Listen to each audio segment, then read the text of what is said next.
By watching or listening to this show, you are acknowledging that you are of legal age to purchase and consume cannabis in your region. This production is for adults only.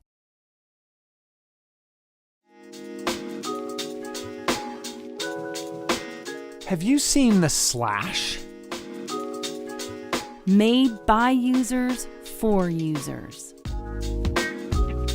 Engineered for flavor.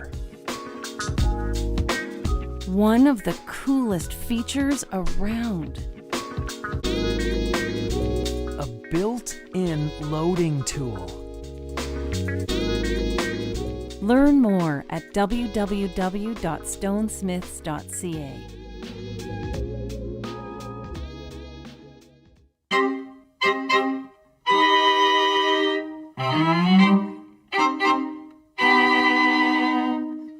This is the Business of Cannabis, a joint venture between the Green Generation Co. and the Cannabis 101 podcast. Bringing you the latest bud-biz-buzz.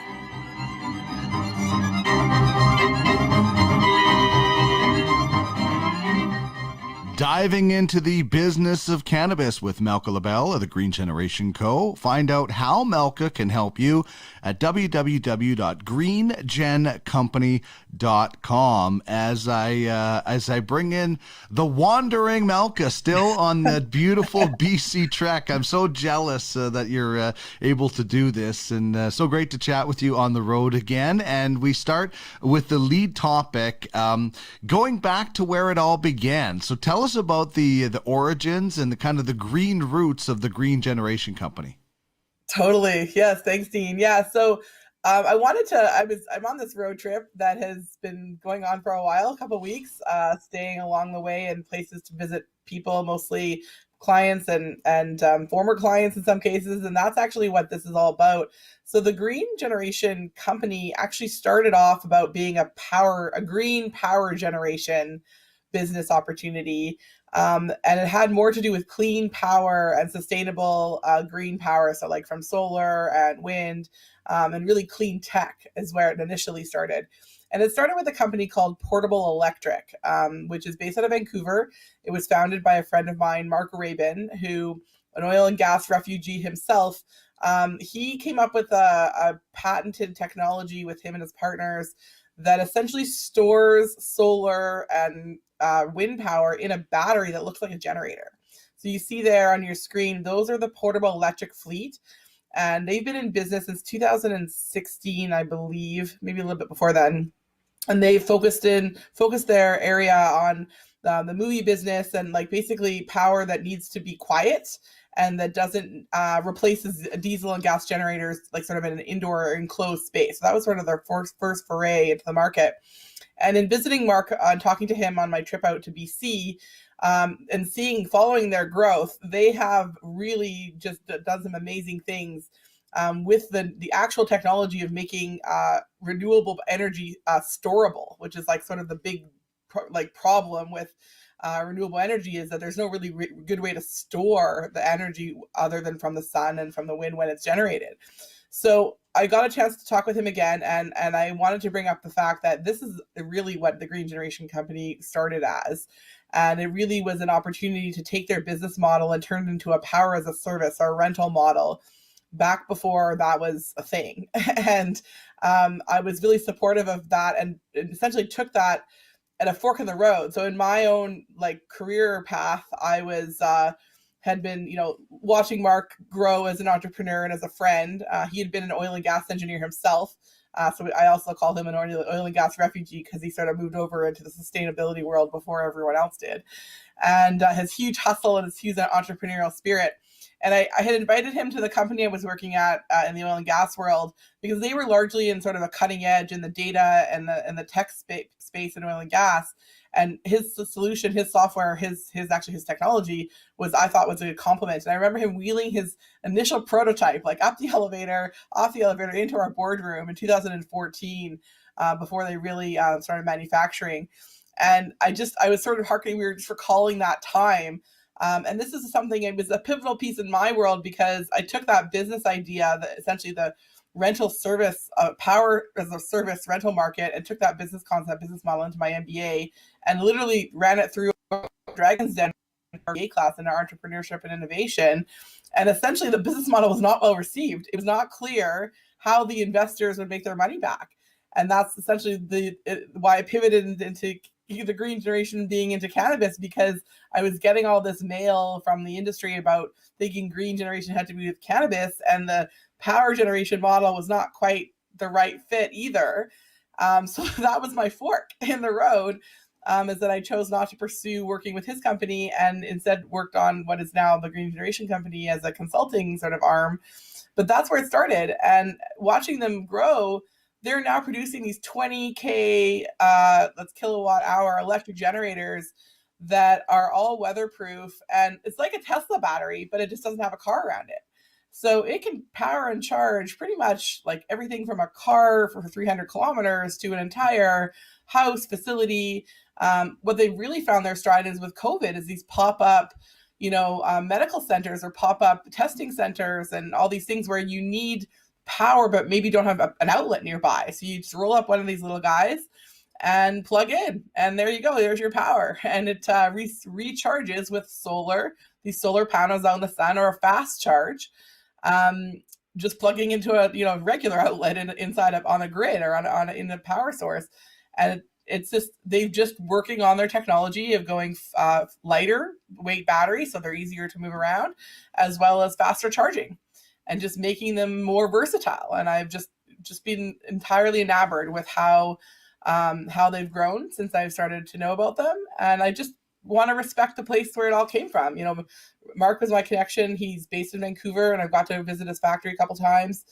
His business is really core and now could complement the cannabis world, because they provide both indoor and outdoor sustainable power solutions that are way less expensive than the power bills you would see from a grid power situation. And it's renewable and sustainable. So it sort of still meets all of the criteria that the green generation stands for. And now they have a bunch more sizes and options. They're all made onshore here in Canada. And it's very exciting to see them grow. And that's where it all began. I like that. I like that at that fork in the road that you took and went separate ways, and both have found obviously a nice comfortable spot and some happiness. But I think it's always incredible to find more ways that we can use less of to provide, and that's something that sounds like something like this is right in their wheelhouse. 100%. Yeah, and soon I'll be able to have anyone can reach them through me or directly through them. They do have a place on their website. If you do hear this and you don't connect with me first, you can always use me as a referral. So the Green Generation Company or Malka Labell, they have a spot for that, because they really recognize that their business grew from the support of others, whether indirectly or directly. That's a big part of the ethos of their company and mine as well. So I like to always help support other entrepreneurs that recognize that we're all in this together, and there's a way to do that. So I love that. I want to pay homage to that.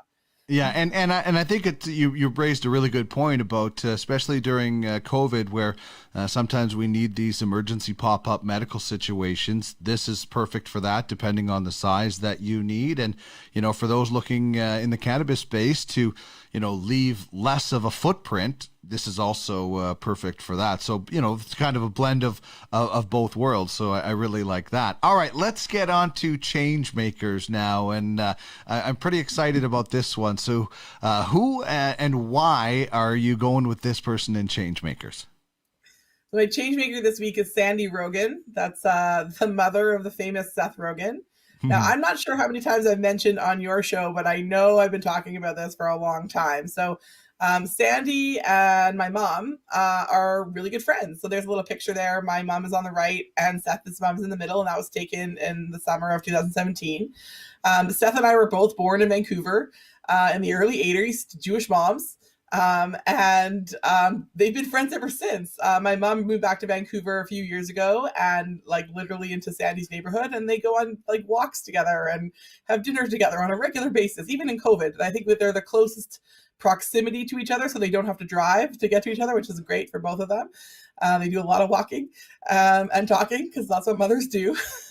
And they talk about their children all the time. So I got a chance to talk to Sandy when I was in Vancouver, just to fill her in on some of the things that, I kind of think of her like a sort of a distant aunt or cousin. Like, even though she's not in my life directly, she's a big part of my mom's support system. And that's how I really paid homage to her help to my mom, because she's very grounding. She's a very natural, spirited, and like just normal person. Sometimes my mom is sometimes like that, and sometimes she's not. But I have to say that I got a chance to speak with her, and I told her about some of the work I'm doing and the Truth on Cannabis project, which is all about sort of where people came from and how they're related to the cannabis industry. And of course, her first objection is like, I have nothing to do with cannabis now at all. I'm like, well, you kind of do through extension of your son and his success. And I said, really, I just wanted to learn more about like his upbringing. Like, I know where he came from. I was around when he was very little, but I was very little too, so I don't remember that. But I guess I wanted to know sort of what's been happening, or what happened to him and you, and how did you make such a perfect human, is essentially what I was saying to her. So she laughed, she chuckled, she's like, you sound just like your mother. That was her comment. But she said, honestly, she did actually in our initial conversation share some very enlightening, I would say, mom hacks, which I've adopted on my own without even knowing that there were other mom hacks. And so we are going to be doing a more deep dive interview. We've scheduled for April the 14th for the Truth on Cannabis series. And I'm inviting other people that have questions for Sandy Rogen to go and visit our website, truthoncannabis.org. And there's a button there that says Ask Sandy. And if you have a question for her, I'll compile them and ask them during our interview. She was very open to talking and sharing her motherly wisdom. Whether she believes in everything will be determined. I don't know what her whole stance is on cannabis, but she's sort of been this amazing character and true life person that I'm excited that I know personally, and that we'll get a chance to speak to you more about coming up real soon here. That's good. I think that's going to be really interesting for obviously fans of Seth Rogen, whether you're a fan of Seth Rogen because of his movies, or just the social media profile, or the cannabis side of Seth Rogen, because obviously he does have his own brand. I think it would be neat to get kind of an insight into that, because he's told some pretty funny stories about growing up and being caught with a bunch of mushrooms in his backpack or something like that. He said, when you get caught with a bunch of mushrooms, weed is a lot easier to slide by. And I don't know whether those are true or just funny quotes, but just to kind of get an insight into what the background was. And Seth Rogen has said, and we've talked about it on This Week in Cannabis News many times, about he talks about every decision he has made has been influenced by cannabis, because he's constantly using cannabis, and every decision while he's using cannabis has been influenced. So it's a really interesting success story that a lot of people can point to when people bring up that typical stigma about lazy stoners. Well, this is a guy who, have you ever seen, like, his pottery is unbelievable as well. I mean, this guy has a lot going on, and he is always, as he says, influenced by cannabis. So looking forward to kind of seeing that insight, and also what her thoughts on the plant are as well. Exactly. I have a few of those answers already based on our initial conversation. I'm not gonna give it away, but it's a little bit different than, or it's a little bit probably more common than you think as an answer. But I'm excited to hear more about the stories. And apparently his book is coming out in about a month or so. So I'm hoping I can get my hands on a copy of that through her maybe, and just kind of go with the stories in that. Apparently, are like what you're saying. They're really his crazy and funny stories, and reading her comments around that, where she didn't even know that they were true. She didn't know about them. She wished she had known about them at the time. She maybe could have helped. I think that was her response. But I'm looking forward to checking those out, because I think they will be a riot and a good reflection on where we are in our place and time. Yeah, don't you think when I watch Seth Rogen movies, and we just featured in Cannabis Characters Red from Pineapple Express played by Danny McBride. But don't you think when I watch Seth Rogen in movies, I kind of just think that's Seth Rogen in real life. Like, he seems really genuine, and while he plays different characters, there's always something that is still Seth Rogen. Although there's been some really, non-comedic roles that he's played where he really shows I think some range. But a lot of those comedies, like, I just think that's kind of Seth Rogen. I think so too. And the funniest thing about it, here's harkening back to the early stages of his career. So you remember the movie Superbad? Yeah. And Knocked Up. I think it's in both movies, actually. So there's scenes in those movies where you see it, like the setup, the living room setup. I think it was Superbad. Maybe, no, it might have been, I think it was Knocked Up. Anyways, they're all sitting around in this, patched together, jumbled furniture or whatever. The furniture in that set is literally from his mom's basement. And you know how I know that? Because my mom has the same furniture.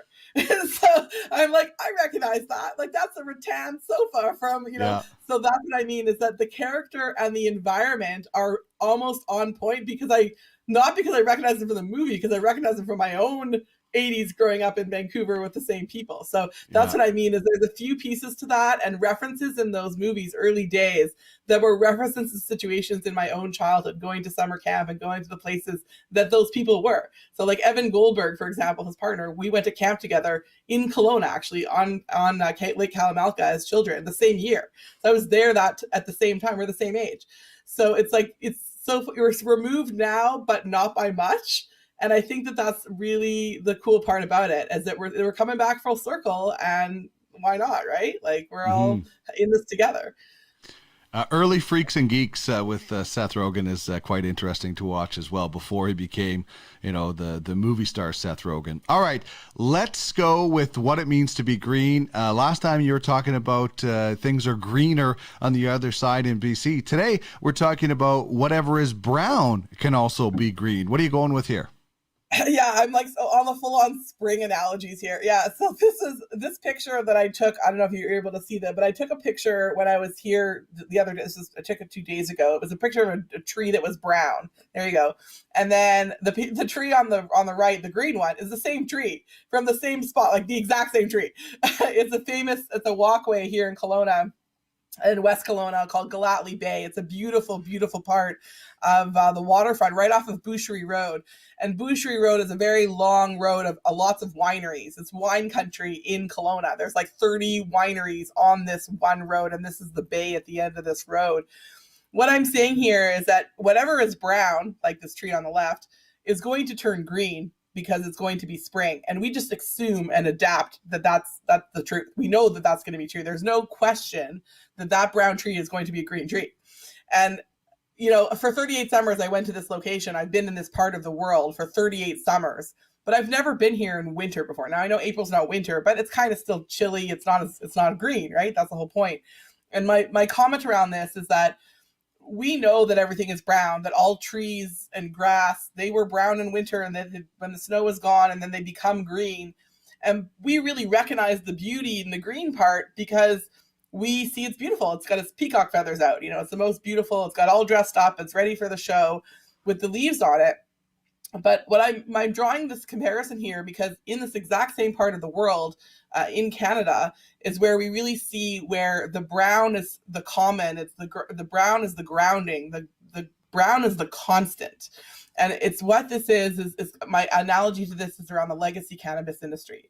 So not far from this, where this tree is growing, is a lot of people that are part of the BC micro or the BC Craft Farmers Co-op. That's where I met them initially. They're literally down the road, and that's where they live. And this is where they live. And talking to them in person, so I've got a chance to sit down and talk with them in person since I've been here, the members of the co-op. And I hear them talk, and they talk like brown is brown is brown. It's always gonna be brown. It's sturdy. It's strong. Just leave it the way it is. And I'm thinking of it like this green tree is kind of like the cannabis rec market. It's like, it's all dressed up. It's ready for the ball. It's ready for the rest of the world to see it at its best.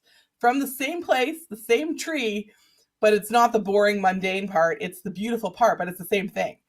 And this is the mental gymnastics that I've been doing. Maybe there's a few too many joints in the picture, but that's okay. That's why we're all here. But sitting around talking to these people, they really, really respect the earth and the plant and the the legacy and the medicine that they're building and they're growing. And that's what they do. They're growing medicine for their families, for their friends, for themselves. And the summertime only comes a few weeks out of the year. And the summertime comes and takes the summertime and takes the fun and takes the green and then leaves. And I think that is a way that this industry can coexist, both in the legacy realm and in the legal realm, is that just a recognition that they can be the part of the same thing. They just have different viewpoints from different people. And that's okay. And I think that's kind of the message here, is that we know it's going to be brown for a large part of the time in winter, and then it's going to be green. And the green brings new life, new money, new freshness, new perspective.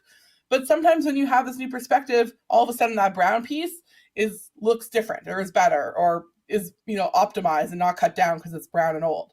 So I think that in this world, in this place, we can see that harmonization, and it's going to happen from these locations where the two sides of the cannabis conversation are really head on head, and they're coming from the same place. So I just wanted to point that out, because it kind of struck me while I was smoking a joint in front of this tree that maybe this is why this has been such a struggle, is that there are two perspectives of the exact same thing. And we just have to have that as an open conversation. And that's what it means to be green this week. Mm-hmm. Well, I think there's a lot of potential for people in the legacy market to get in to legalization and have a lot of success and help grow the industry properly the way they think they do. But there also has to be, have to get rid of those preconceived notions and opinions and things like that, and actually see it for what it is. I mean, if somebody sees the legalization market, that as something that's not right, and the black market that is right, that's kind of another form of the stigma. So, we have to make sure that, we talked about it in This Week in Cannabis News about the publisher of High Canada endorsing an illegal website. Like that's wrong. That's irresponsible. That's, we have to, legalization is here. And, is it perfect? No, not at all. But, the black market is shrinking, and people need to, they have to let go of those preconceived notions and opinions and do some research and see that it's not just all corporate suits gobbling everything up. There are a lot of great small companies out there. So just like we're always trying to convince people about the plant that it's not dangerous, it's not devil's lettuce, it's not reefer madness, we also, I guess, have to convince the legacy market that it's not just suits gobbling up 100%. The money in the legalization market. It's true. And unfortunately, I have to say the politics, like literally our political system has infiltrated that. And that's also not so cool, because politics are not supposed to be bought by companies. And unfortunately, they have been. And that's actually the key piece, is that politicians have left politics and joined the private, or the private sector is what it's called, and are on the boards of these cannabis legal and publicly traded companies. And that's the piece that's offside, is that, people that were in politics where they're out for the good of the people. That's what the whole point of politics is a democratic society. You're elected in office so that you have influence and you have the ability to take the needs of your constituents to the leadership of the country.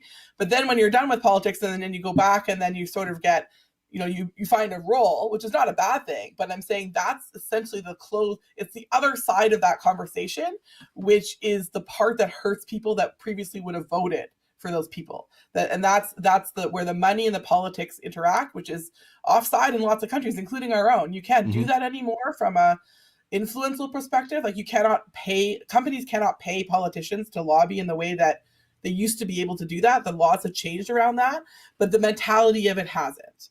And that's what I mean, is that this is a mentality question. This is a point of view. And I'm saying in this piece is that it can be both. We can have our cake and eat it too. It's just the perception, the attitude, and the stigma has to change. And it's not the stigma in the only one spot. There's a whole bunch of stigma, like you said, Dean, that has to be cleared in order for this to be true. Indeed. Good segment today. I want you to get back to your traveling, because I can't wait to hear some of the stories. But if you want to find out how Malka can help you, check it out on the screen, greengencompany.com. Enjoy BC, but remember, you got to come back to Alberta, okay? So you can't just stay in BC, but have fun on your travels, Malka. Thanks so much. Thanks, Dean. Have a great day.